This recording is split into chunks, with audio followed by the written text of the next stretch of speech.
Seja bem-vindo a mais um Se Liga na Educação de Ciências. Eu sou o Bruno Galvão, nós temos também a presença do nosso intérprete de Libras, Heron Cordeiro, e nós vamos falar com você hoje, aluno do 7º ano do Ensino Fundamental, sobre o reino protoctista. Bom, qual é o principal objetivo desta aula? Eu gostaria que você, aluno, pudesse compreender quais são as características gerais dos representantes deste reino, o reino protoctista. Bom, vamos falar então, já aqui, quais são esses representantes, né? Quais são esses organismos que representam o reino protoctista. Nós estamos falando basicamente de algas e protozoários. Vejam aqui a figura aqui à esquerda da tela, uma alga, né, uma alga verde, e à direita temos aqui um protozoário famosíssimo, o Trypanosoma cruzi, que é causador da doença de Chagas. Bom, quando nós vamos falar do reino protoctista, devemos citar aqui algumas características gerais que atendem a todos os representantes desse grupo. Primeiro, que todos são eucarióticos. Segundo, você vai observar seres unicelulares, mas também pluricelulares. Você vai observar organismos autótrofos, que produzem o próprio alimento, e heterotróficos, que precisam de se alimentar de outros seres vivos ou de substâncias produzidas por outros seres vivos. E nós vamos encontrar organismos que possuem reprodução sexuada e também organismos que possuem reprodução assexuada. Então, tirando o fato de que todos eles são eucarióticos, ou seja, todos eles têm membrana nuclear, têm um núcleo definido, nós temos aí alguma variação nas características, não é mesmo? Temos seres unicelulares, mas também pluricelulares. Temos reprodução sexuada e assexuada, dentre as outras que citamos agora mesmo. Então, vamos falar das algas. As algas são organismos fotossintetizantes, ou seja, capazes de produzir o próprio alimento. Nós vamos ter algas unicelulares e também multicelulares ou pluricelulares. Nós teremos algas capazes de fazer reprodução assexuada, mas também temos a reprodução sexuada dentro deste grupo. O que mais nós podemos falar das algas? Bom, as algas unicelulares, elas tendem a viver flutuando em regiões aquáticas, né? No mar, por exemplo. E elas vão, então, constituir o fitoplâncton dessa região. Para que são importantes essas algas unicelulares aí na composição do fitoplâncton? Além de elas produzirem uma grande quantidade de oxigênio, né, para os seres vivos, elas vão fazer parte da cadeia alimentar ali, né, das teias alimentares, né, que é um pouco mais complexo, dessas regiões marinhas. Então, você tem que pensar que nas regiões marinhas você tem peixes, você tem vários seres vivos ali, polvos, né, você tem vários tipos de algas ali, e as algas, elas vão justamente funcionar como produtoras, né, ali no ambiente aquático. Já as algas pluricelulares, elas podem formar filamentos ou lâminas. E esses filamentos ou lâminas, nós chamamos isso de talo. Então, nós temos unicelulares, certo? Que vivem em regiões aquáticas. Essas algas também pluricelulares, elas formam um corpo chamado de talo, também comuns em regiões aquáticas. Existem algas de água salgada e também de água doce, que fique claro isso. Agora que vem um detalhamento mesmo desse grupo de algas, ok? Nós temos vários nomes aqui, eu vou tentar aqui colocar os nomes mais comuns para vocês. Primeiro grupo de algas aqui são os dinoflagelados. São algas unicelulares e a maioria das espécies é marinha e constitui o grupo dos fitoplânctons. Fitoplânctons, então, são esses micro-organismos responsáveis ali por fazer teia é parte da teia da cadeia alimentar marinha. E aqui tem uma fotografia aqui de um dinoflagelado. Vamos ver outro tipo de alga.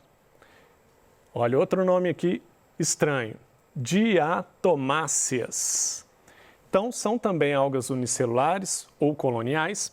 A maioria vive em mares frios e há espécies desse tipo de alga também em regiões de água doce. Vamos ver outro grupo de algas. Agora as feófitas, mais comumente chamadas de algas pardas. Eu prefiro chamar de algas pardas, como você pode ver na figura, pela coloração marrom dessa alga. Elas são multicelulares e vivem no mar de uma maneira geral. É um tipo de alga que nós costumamos ver muito nas praias.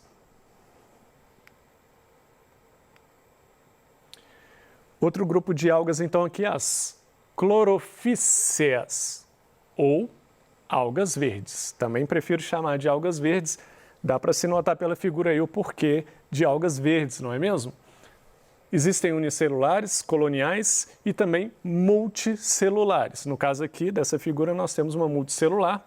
Vivem no mar, também tem em água doce e em superfícies úmidas, né? Em algumas rochas próximas ao mar ou aos rios, você pode encontrar algas verdes também, desde que seja um ambiente úmido o suficiente para elas sobreviver ali.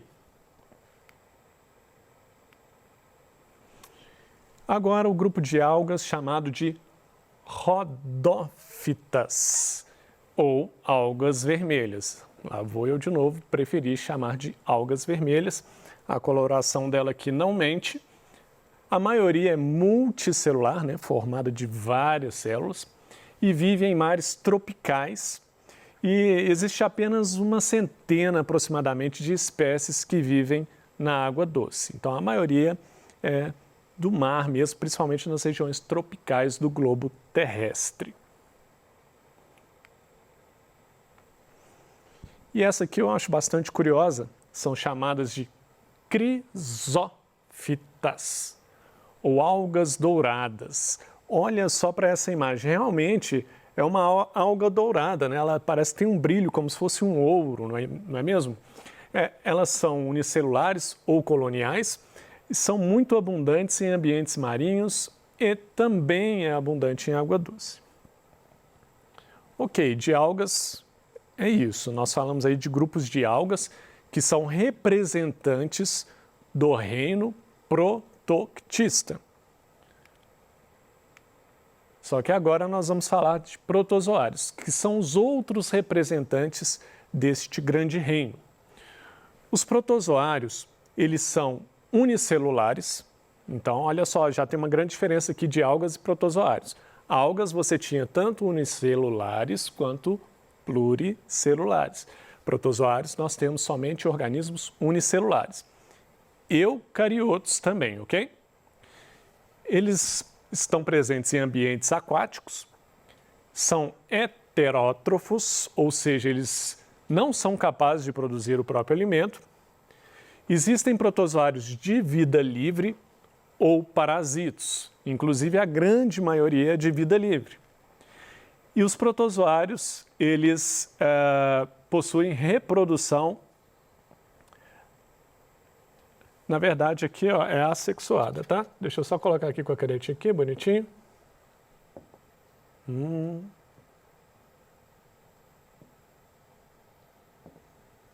Aqui ó.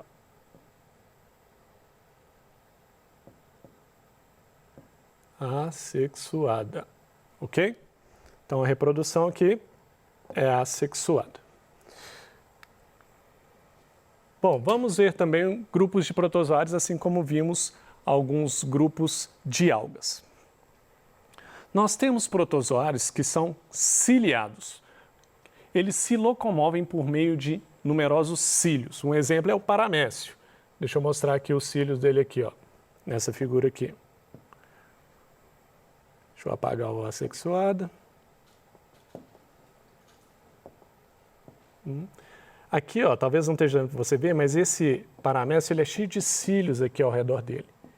E ele consegue se locomover justamente usando esses cílios, né?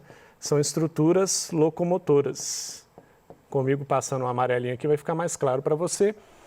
No meu caso, que estou bem pertinho da figura, eu consigo ver com clareza esses cílios. Então é isso, são ciliados porque possuem cílios que permitem a sua locomoção.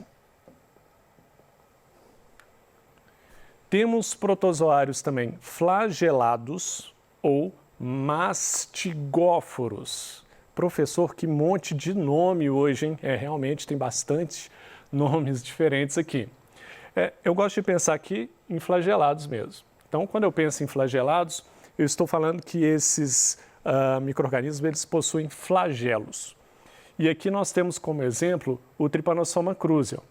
Essa região toda dele aqui, ó, que eu estou circulando de amarelo, é um flagelo que se movimenta, né? E ao se movimentar ele vai permitir a esse, no caso aqui um parasito, esse protozoário, o Trypanosoma cruzi, vai permitir que ele se locomova numa substância líquida, inclusive no nosso sangue, visto que esse aqui é um parasito de seres humanos. Então, eles são chamados de flagelados. Outro grupo, risópodes ou sarcodíneos. Realmente, esse aqui, o nome é bem pesado, não é?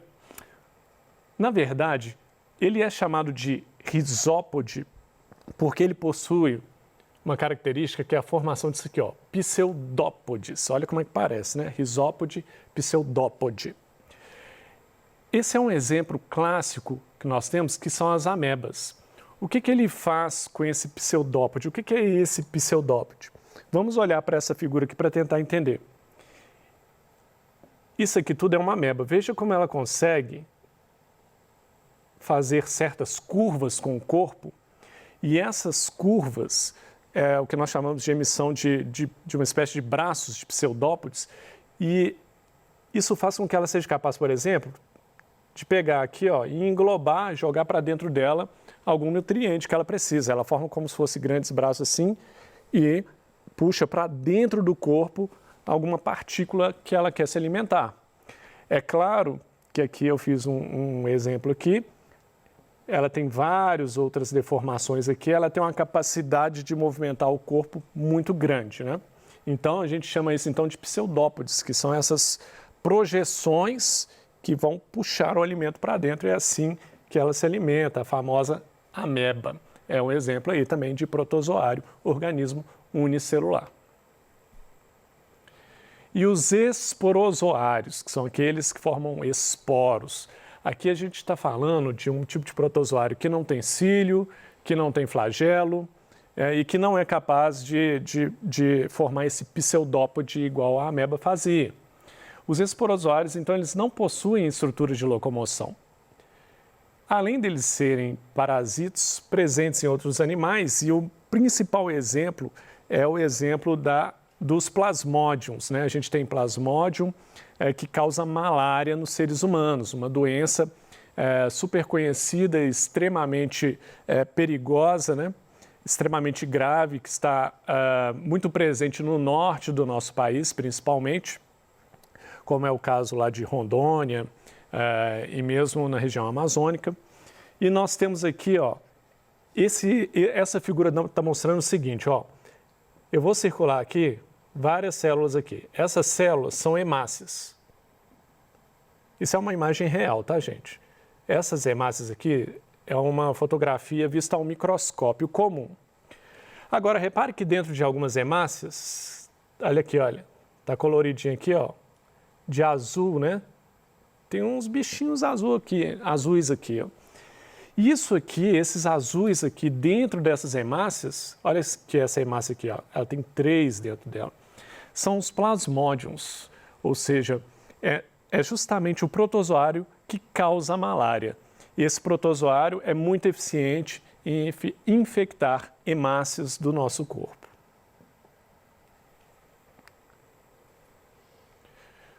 Bom, já que a gente está falando aí, então, de plasmódio, de doença, malária, temos outras doenças aí que nós podemos citar aqui que são causadas por protozoários. Aqui outra diferença também quando a gente falou de algas e agora estamos falando de protozoários, né? Apesar de todos estarem dentro do mesmo grupo, né, desse reino protoctista, os protozoários podem nos causar doenças. As algas não, né? De uma maneira geral, algas não causam doenças. E as principais doenças causadas por protozoários nós chamamos de protozooses. E nós temos a amebíase, que foi citada aqui, nós temos a doença de Chagas, que é aquela doença, é uma doença muito importante para nós brasileiros, porque foi Carlos Chagas quem descobriu, e ele descreveu todo o ciclo da doença, ele descobriu o parasito, ele realmente fez um estudo, sem dúvida, um dos mais completos feitos no mundo, e vale a pena lembrar disso, porque nós estamos falando de um brasileiro que descobriu uma doença em todos os seus detalhes. E normalmente não é assim que acontece. Normalmente o que acontece é um pesquisador num lugar do mundo descobre o parasito, o outro descobre como é que é o ciclo desse parasito, o outro investiga sintomas. Não, Carlos Chagas fez um estudo muito completo da doença de Chagas, que é a famosa doença que causa inchaço no coração, né? Normalmente a gente ouve falar desse ponto de vista. Nós temos a malária, que é muito importante aqui no Brasil, na África também, né? Que são regiões subtropicais, tropicais e subtropicais, onde essa doença é mais comum e afeta uma boa parte da população mundial, sendo considerada uma das protozooses mais graves do mundo. Temos a leishmaniose. A leishmaniose é uma doença muito conhecida também, por ter uma relação não só com os humanos, mas também com os cães, né? Nós temos vacinas aí contra a leishmaniose e as pessoas que têm cachorros, elas precisam vacinar os seus cães para evitar a disseminação da leishmaniose, tanto entre os cães quanto para os seres humanos também. E temos a toxoplasmose também, muito conhecida, é uma doença que pode causar problemas sérios, principalmente em recém-nascidos, no feto e depois do nascimento, e também pode causar doença não, mas pode causar também distúrbios relacionados à perda da visão, né? Ou perda de parte da nossa capacidade de enxergar. Então, aí é o perigo da toxoplasmose. A amebíase, que eu falei aqui primeiro, ela tem uma característica mais de doença intestinal, né? De causar diarreia, entre outros sintomas aí. É isso. Esse é o reino que nós discutimos hoje, os protoctistas.